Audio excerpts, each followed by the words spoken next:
Oh, absolutely love it. So Peter Brewis live in session. For the eagle-eared out there, you will have recognised the fact that that wasn't the work of one man. Peter, welcome to the programme once again. Thanks for having me. Oh, an absolute pleasure, mate. And as we know, we go back a long way, and we'll talk about that in a short while. But would you like to introduce your bandmates, please? Yes, we have Digital Dave Brewis. That's a new nickname, I'm taking it. Sarah Deepmind Hayes. Excellent. And Andrew Juno, who I am, Moore. Well, I tell you what. So what's your nickname then? Well, I got christened PowerPoint Peter earlier on. PowerPoint Peter. Go on, explain that if you don't mind. Well, all the music was actually composed by PowerPoint. Oh, I see. Right. Is that some kind of AI thing? Because I'm 62, you know. Yeah, well, like pre-AI, you know. Oh, right. Okay. I mean, not really. I think they just saw that I had a PowerPoint on my laptop earlier on today. And you know what musicians are like? They'll seize on anything, won't they? Horrible people. Use anything as a stick to beat you. It's terrible, isn't it? Yeah, musicians are. Okay, so Blow Dry Colossus then, where did the title come from? Because it's a strange coincidence, because I believe that Physical Graffiti was actually called Blow Dry Colossus before they changed it to Physical Graffiti. That's not true. No, it's not. Right. That's okay, because that would actually make sense, actually. No, it's a reference to me having big hair. Oh, essentially. Right. Okay, so would it come as a flash of inspiration one day when you were just working away? It's something that my oldest pal in the world, Ian O'Brien, would have said about. He used to call me like Jurassic Hair, but I thought like Blow Dry Colossus would be a better sort of name for my big hair. This is actually shaven. My hair's actually shaven at this very moment. It's not that big, is it? I mean, if I was you, I would stick to PowerPoint Pete. I think that's probably the best of the lot thus far. So this is the first solo album as such. You've obviously done other things apart from field music, obviously, but it's your first solo record in effect since the week that was. So what brought this on? I think I wanted to do something with synthesizers and something instrumental where it's like this is impossible to play live. So like yes, here we are. So I think that was it. I wanted to do something which was just instruments, really, just something instrumental. I'd finally gotten into Yellow Magic Orchestra, and I think that was the thing where it was. Oh yeah, I think I've been waiting for to hear this kind of thing and how they use tunes, like sort of arranged in a classic kind of way, you know, a tune, then another tune, and good melodies and harmonies and rhythms, and that, you know, that I thought, I'd like to do that. Right, okay, because if you listen to good instrumentals, they don't really need any vocals, do they? That's the thing. I mean, if vocals will most certainly get in the way of them. Yeah, I think so. Yeah, I mean, you know, me and Dave and Andrew and Sarah, we all listen to like lots of instrumental music all the time, and yet when it comes to making music, we end up generally writing songs.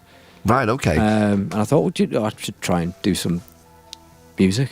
Well, you've got the talent for it. I'm not just saying that, but also you've got a recording studio. So I mean, you've got all the instruments there to literally to make whatever you want, really. Yeah, I suppose this was probably a classic sort of starting off in a lockdown way, where I've just sat there with, you know, waiting for something to happen or things to do, and just had melodies, really.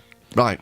Okay, I mean, I tell you what, you're talking about Yellow Magic Orchestra. I was also getting a little bit of kind of the 80s, yes, you know, when Jeff Downes was in them and all that kind of the more poppy end of it. Well, I mean, Trevor Horn's another big one for me. I really like what Trevor Horn does, so I think that sort of thing, and Art of Noise, you see. Art of Noise, I've written down. Yeah, okay. Yeah, well, I've got it right for once. Yeah, you have. How did that happen? You generally get it right, don't you? No, not at all, no, okay. And so you said it's art music rather than dance music. Well, when I say art, it was art with a silent F, you know. Oh, the worst kind. Well, it's not. It's just not meant to be like dance music, you know. It's like it's not really. Although, you know, I think you could probably have a bit of a boogie to some of it. But yeah, it's just. I suppose it's the idea. It's music to listen to. I think people who make dance music don't usually say you can have a little bit of a boogie to it. Probably not. I don't know. I doubt Casey and the Sunshine Band really had that kind of discussion before they put together some of the hit singles. Did they? Maybe. Yeah, you know, maybe we had a similar chat. I don't know. I believe also, I mean, and I've read this, and it's your kind of phrase that you brought your brother David's mathematical brain into the frame as well for all of the kind of the complicated mathematical kind of just to program program the synthesizers. So he's on classic DX7 and DX21 Yamaha synth. So most of the rehearsals that we've done has just been us listening to Dave program. Right, okay. Program synths. Right, it's fascinating. Okay. I'd pay money for that. God. Now, so we're talking about Andy Moore, right? Okay, and so the first time that we all met, Andy was in field music, and then he ran away. So I was one of the last kind of instances that Andy will have played, particularly live on radio. And it's great. Do you all right for talking, mate?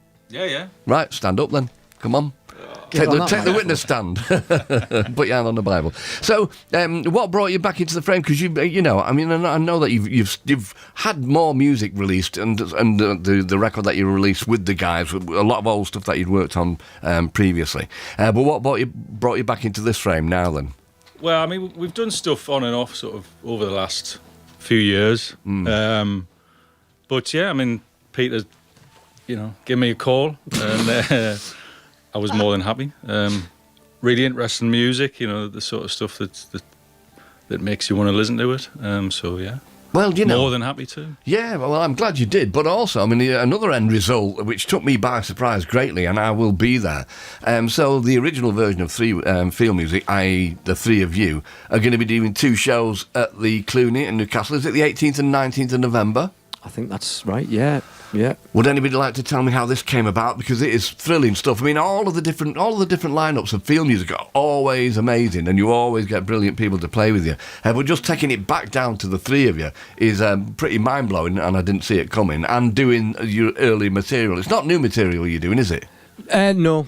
We're just going to do... I mean, you know, me, Dave and Andy have been friends ever since... with GCSE music, Blues and C, I think was the first song we played together. So we're always chatting about like what's the next thing that we can do, and we actually played as part of Milky Wimpshake's 30th birthday, or 30th anniversary. I don't know whether they call it an anniversary or a birthday, and we just had a really good time, just sort of playing these songs that we haven't actually even tried to play for quite a while. Right. And then one of the promoters from the Cluny just said, look, we've got a couple of free dates that need filling in. Do you fancy coming to do a gig? And we were like, oh, yeah, go on, then we'll be on the bill. And so we're on the bill. You are the bill? Well, no, we're not the whole bill.